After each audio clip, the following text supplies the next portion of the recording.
Hello everyone, welcome back. I wanted to get on here and document how egg retrieval number 2 went. I had my second egg retrieval March 3rd and I'm currently recording on March 21st. I wanted to let you know how many eggs I was able to retrieve, how the cycle went, all of that stuff, and just what next steps are going to be for me. First, I want to touch on what was different in the stimulation cycle, the stim cycle, if you will. My medication was altered this cycle. I did still do a Lupron flare. That is one of the types of stimulation cycles. But the Lupron didn't change. It was still the 10 units of Lupron in the morning and at night, about 12 hours apart. But the Gonal F and Menopur doses did change. So in the last retrieval, I did, let's see, what was it? 1 vial of Menopur, which is 75 units. I did that in the 1 ml of saline. This time I did 2 vials of Menopur. So 2 vials still in 1 ml of saline. And then Gonal F last time was 150. This time they upped it to 375 units. I also this time had a different trigger shot, but I'll get into that a little bit later. I want to try to keep it chronological. So I will go ahead and insert some videos of me giving myself those injections. Same routine as that injection video I did. They're done the same way. The only thing that's different, and I'll talk about that, is I'm adjusting the Gonal F to 375 instead of 150. You know, I'm turning the pin. And then also with the Menopur, I'm mixing 2 vials in 1 ml of saline. I am getting ready to do my Gonal F. And I did have to use 2 Gonal F pins this time because I was at the end of one, so I needed the beginning of another one to do the full dosage that I needed. So that kind of stinks. I had to poke myself twice for Gonal F, but that's fine.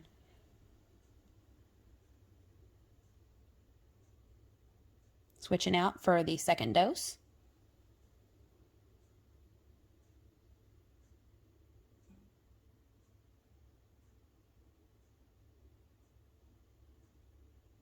Gonal F was done. And then next you'll see me hold up 3 vials, and that is 2 of those are Menopur, those are the orange cap, and then the pink cap was saline. So remember, we take 2 mils of saline, roughly 2 mils, 1.5, 1. And then we inject it with the Q cap, and you see it dissolve, yay! Suck it back up into the plunger, and then we squirt it into the second vial of Menopur.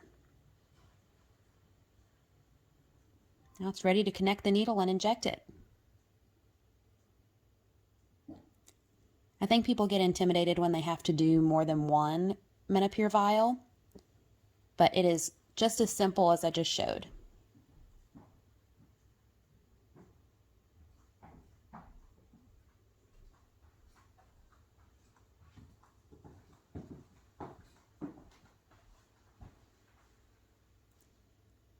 And this is another time I recorded myself. This is me doing some Lupron. I did 10 microdose units in the morning and at night.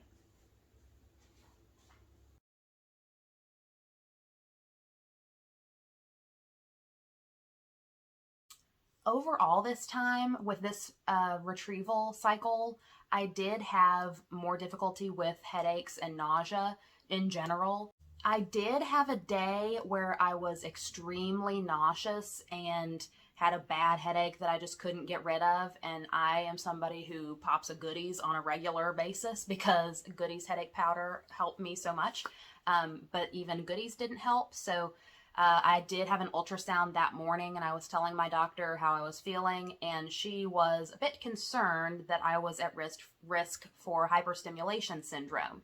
That is where the ovaries are hyperstimulated. They're stimulated too much, so your body kind of freaks out on you.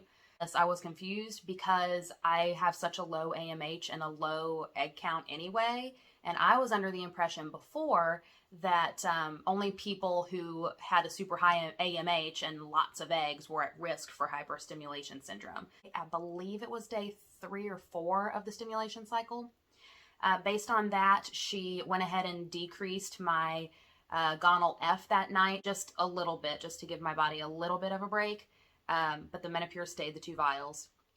And the next day I was completely better. I didn't feel nearly as nauseous or have nearly as bad of a headache as I did before. So that was weird, that one day, but thankfully it was just that one day that was really bad. I took a 3-hour nap that day. I got out of some classes in school. I just couldn't deal with anything. So then when I had my next ultrasound with her, she was asking me about if I had those same symptoms that I did. And I was saying, no, I didn't. I felt much better. She ruled out hyperstimulation syndrome for me. So that was good. I had an ultrasound that showed that I did have some pelvic fluid. And the doctor said that that could be a result of still residual fluid, my body adjusting from the surgery that I had last November. My doctor also went ahead and measured the pelvic fluid just to keep track of it. I believe the biggest it got was 6 centimeters wide, which is significant. But it should, she said, just be resorbed by my body since the cycle is over. So that was something that is also associated with hyperstimulation syndrome, and that was another reason that she thought I might have had it. But since I wasn't nearly as nauseous that after that one day, she ruled that out for me. The very last ultrasound I had before my retrieval, my doctor was able to count and measure 9 follicles, 3 of which were ready to be triggered and retrieved. They were a good size, and I believe it was over the 16 millimeter mark, which is good. And the other ones, there were a few that were closely following those that were still growing, and then others that were small. I did my trigger shot on day 9 of the stimulation cycle, and then I had my egg retrieval on day 11. Now, the last egg retrieval I had was with the partner clinic of my doctor in Roanoke. Their partner clinic at the time was UNC Fertility, so that's where I had the last one done. They actually changed partnerships, so I had this egg retrieval done at Shady Grove Fertility in Richmond. I'm going to talk about this trigger shot because this time one of the most stressful things for me was giving myself the trigger shot because it wasn't the normal HCG, human chorionic gonadotropin. That was on a nationwide shortage. So because of that, my doctor opted to do 1 dose of Avidrel and then 1 dose of Novarel. Novarel was the big deal for me because Novarel is an intramuscular injection and it had to be done in the upper area of the gluteus. So I knew that that one was going to hurt a bit more because it's very different to have something put into your muscle versus just into the fatty tissue below your skin. So the Avidrel and Novarel were supposed to work synergistically and trigger my eggs to want to ovulate. So Mom and I left and headed up to Richmond on March 2nd, just so that we could stay the night before and be right near the clinic because timing is so important. And if we were to leave and run into traffic or something, then I would ovulate and it would all be for nothing. My egg retrieval was at 10 a.m. the next morning, and I had to be there at 9. So I did not, I wasn't able to bring my mom in with me to this location like I did last time. So I have no videos of me coming out of anesthesia or anything like that. The day of the retrieval, a nurse did call my mom and let her know that I got 6 eggs retrieved. Last time I got 16 eggs retrieved, and I was really hoping for that same number or more. And, but I was at least, I was hoping that the 6 would all be mature enough to be frozen and I would have 6 more. However, I did get a call the next day from my doctor saying that only 3 of the 6 eggs were mature enough to freeze. I was extremely disappointed and upset at the number because I had gotten, like I said, 16 eggs retrieved last time and 9 of those were mature, and those were, so after talking with my doctor, those results from the last retrieval were a miracle because somebody with my AMH should not have had 16 eggs retrieved. And she was also a bit confused because she was counting all the follicles in each ultrasound, and she counted, I believe it was 11. So the only explanation there, according to my doctor, would have been that the small follicles produced mature eggs, which was great for the last cycle. So I was kind of expecting the same thing for this cycle. And just when the doctor explained to me that cycle was like a miracle and this one was more so indicative of the AMH and the number of follicles she counted during ultrasounds. It made sense to me, but it's still upsetting because, you know, IVF treatments in many states, including Virginia where I live, are not covered by insurance, and it's a lot of money, and it's a lot of emotional, it's an emotional roller coaster. That's what people say about IVF all the time, and it's so true. So I was quite disappointed at the number 3, but I was trying to not have a breakdown because I was like right on the verge, but I needed to do some homework and get some things done. But yeah, I'm happy that I got 3. I mean, that's great. One of those 3 could very well become my future child, but that kind of made me come to the realization that, oh shoot, I really don't have many eggs left. So yeah. So I now have a total of 12 eggs in the freezer, 9 at UNC Fertility and 3 at Shady Grove Fertility.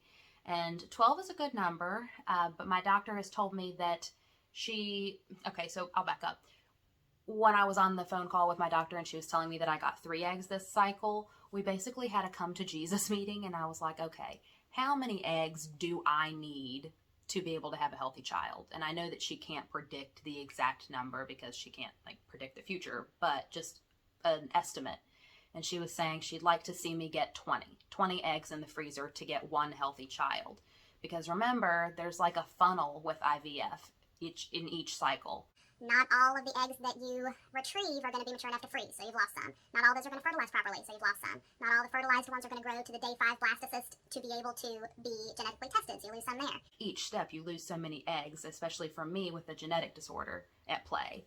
So she was saying 20 eggs would be something that she would like to see me have, and she would love to see me have another retrieval just to better my chances of being able to have a healthy child. So after having the come to Jesus meeting with my doctor on the phone, I had a come to Jesus meeting with myself, actually during a class at school, which was, I say embarrassing, but I don't think anybody around me knew what was happening, so it really doesn't matter. Anyway, I was just sitting in analytical chemistry thinking about the results of the retrieval, and I just came to the realization that I cannot continue to put my family through financial stress or under financial stress for my future fertility. So I came to the realization that I have 2 options.